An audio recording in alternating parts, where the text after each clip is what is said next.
नमस्कार दोस्तों, आपका अपना चैनल के YouTube प्लेटफॉर्म पर आपका तहे दिल से स्वागत।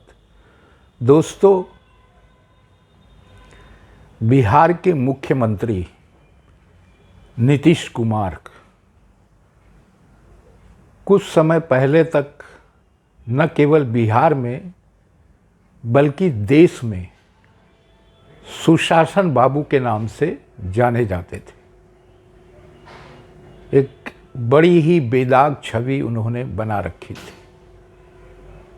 और उसकी मूल वजह ये थी कि उन्होंने ज़्यादातर सरकार जो चलाई है वो भारतीय जनता पार्टी के साथ गठबंधन करके चलाई है और उस गठबंधन का असर ये रहा कि लालू परिवार के सरकार के दौर का जो जंगल राज था उस पर उन्होंने काफ़ी हद तक काबू पा लिया था, करीब करीब मिटा दिया था।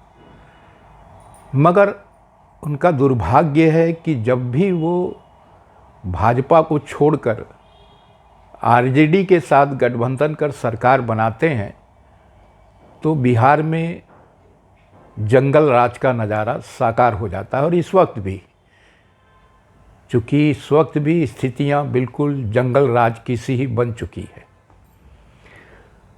और अब उनका नाम, जैसे कि उन्होंने बार बार कभी भाजपा से तो कभी आरजेडी से जो गठबंधन करने का सिलसिला चला रखा है, उससे उनका नाम अब पलटू राम हो गया है।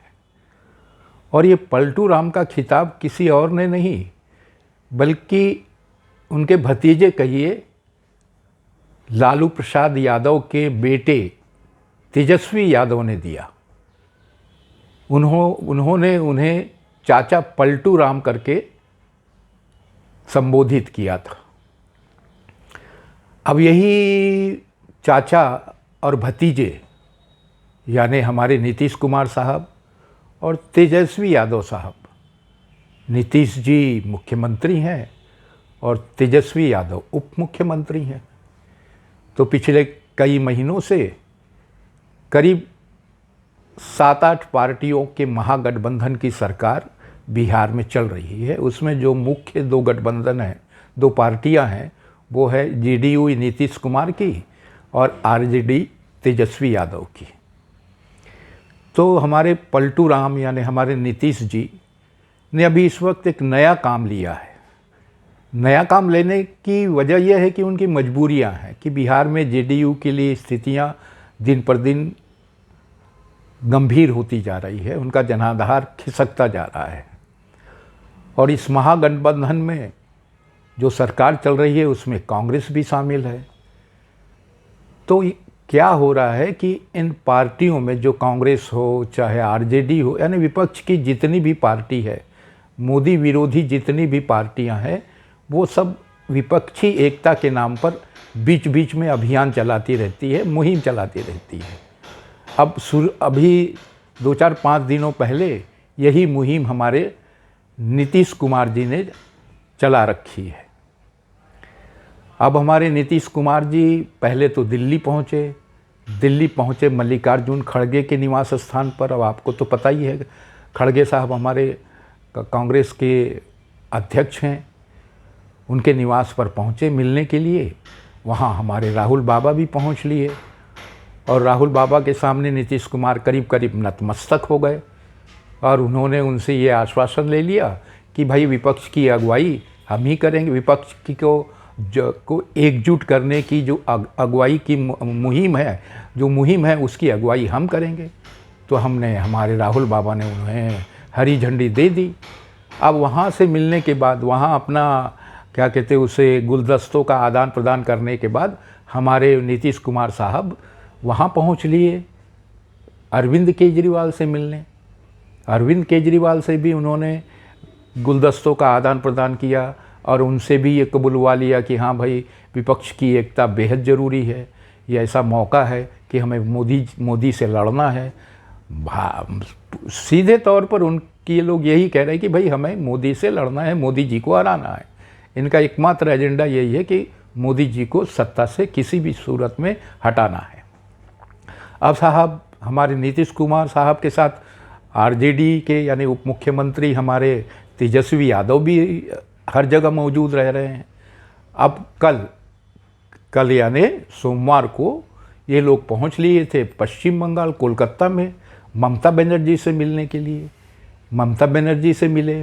ममता बनर्जी से उस वक्त भी उनके साथ अपने आरजेडी के हमारे बिहार के मुख्यमंत्री तेजस्वी यादव मौजूद थे। और फिर उसके बाद ये लोग शाम को उत्तर प्रदेश पहुंच लिए अखिलेश यादव से मिलने के लिए। वहाँ भी हमारे आरजेडी के तेजस्वी यादव मौजूद थे। अब साहब गौर करिए कि भाई बिहार में न तो मुख्यमंत्री है न तो उप मुख्यमंत्री हैं। बिहार का कामकाज चलाने के लिए दोनों में से कोई एक तो रहना चाहिए। चलिए हमने मान लिया कि नीतीश जी विपक्षी एकता की अगुवाई के लिए राज्य कर रहे हैं, मीटिंग कर रहे हैं, तो कम से कम तेजस्वी यादव को तो वहाँ बिहार में बने रहना चाहिए। मगर नहीं साहब, क्योंकि नीतीश जी जानते हैं कि जैसे ही वो राज्य से बाहर जाएंगे वैसे ही हमारे तेजस्वी यादव साहब कोई ना कोई खेला कर देंगे। नीतीश जी को किसी पर भरोसा नहीं है। अरे अब कई मर्तबा तो उन्हें अपने आप पर भी भरोसा नहीं रहता है कि वो कब किस पार्टी में किस गठबंधन में चले जाए, क्योंकि लगातार करते चले आ रहे हैं, कभी भाजपा में तो कभी आरजेडी में। तो ये उनका जो चल रहा है उससे एक संकेत तो ज़रूर मिल रहा है कि भाई नीतीश कुमार बेहद डरे हैं अंदर से कि तेजस्वी यादव कब उनके साथ खेला कर देंगे। इसलिए वो उनको अपने साथ हर जगह ले जा रहे हैं। और ये कहने का आशय ये है कि नीतीश कुमार विपक्षी एकता का जो जिम्मा लिया है वो केवल एक दिखावा है। वो बहुत अच्छी तरह से जान रहे हैं कि विपक्षी एकता होना एक तरह से नामुमकिन है। सबकी अपनी महत्वाकांक्षा है और कोई अपनी महत्वाकांक्षा को कतई छोड़ने के मूड में नहीं है। वो खुद भी, नीतीश कुमार भी प्रधानमंत्री की रेस में है, प्रधानमंत्री पद की रेस में है। जब वो नहीं छोड़ पाएंगे तो अन्य से कैसे हमें उम्मीद कर सकते और वो कैसे उम्मीद कर सकते हैं। तो ये एक बहुत अहम सवाल है और इस सवाल का जवाब फिलहाल तो किसी के पास नहीं है। और उन्हें ये भी पता है कि इस तरह की अगुवाई 2019 में टीडीपी के, तेलुगु देशम पार्टी के क्या कहते हैं नायडू साहब भी कर चुके हैं। और आज उनकी स्थिति क्या है आप देख सकते हैं।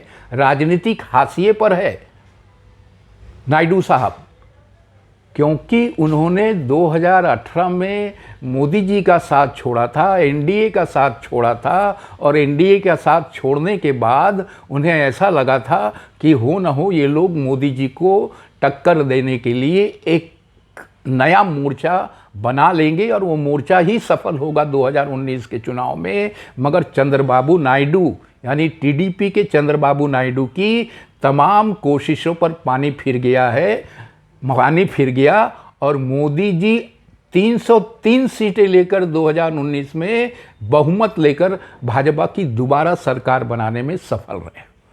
ये क्या उनके सामने नहीं है? नीतीश कुमार साहब को ये पता नहीं है कि चंद्रबाबू नायडू का क्या हश्र हुआ? तो वो इस हश्र को जानते हुए भी केवल अपने आप को व्यस्त करने के लिए, उनके पास करने के लिए इस वक्त कुछ नहीं है और ये दिखावा करना ही उनके लिए ज़रूरी है। और कहा ये जा रहा है कि वो राहुल गांधी के लिए बैटिंग कर रहे हैं। और सबसे बड़ी बात ये है कि जैसे कि हमारी जो विपक्षी पार्टियां हैं वो हमेशा महंगाई का रोना रोती है कि महंगाई 7वें आसमान पर पहुंच गई है, बेरोजगारी चरम पर पहुंच गई है, मगर कभी भी इसे मुद्दा नहीं बनाते हैं ये लोग। मुद्दा इनके लिए केवल कोई है तो वो हमारे प्रधानमंत्री नरेंद्र मोदी है। मोदी से लड़ना है इन लोगों को।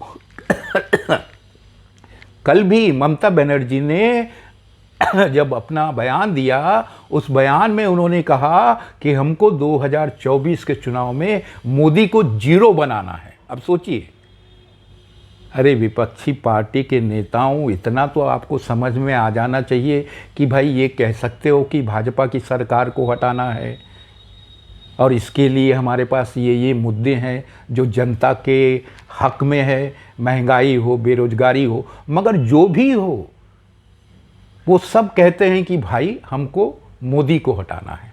मोदी को हटाना ही उनका एकमात्र एजेंडा है। इसी तरह कांग्रेस के राज्यसभा सदस्य प्रमोद तिवारी का कहना है कि भाई हमको मोदी को 100 सीटों पर रोक देना है। अरे भाई, मोदी को रोकना है कि भाजपा को रोकना है, ये तय कर लो पहले। यानी आपका लोगों से कोई लेना देना नहीं है, केवल आपका जो कुछ भी सरोकार है वो मोदी जी से है, मोदी से खुंदक है।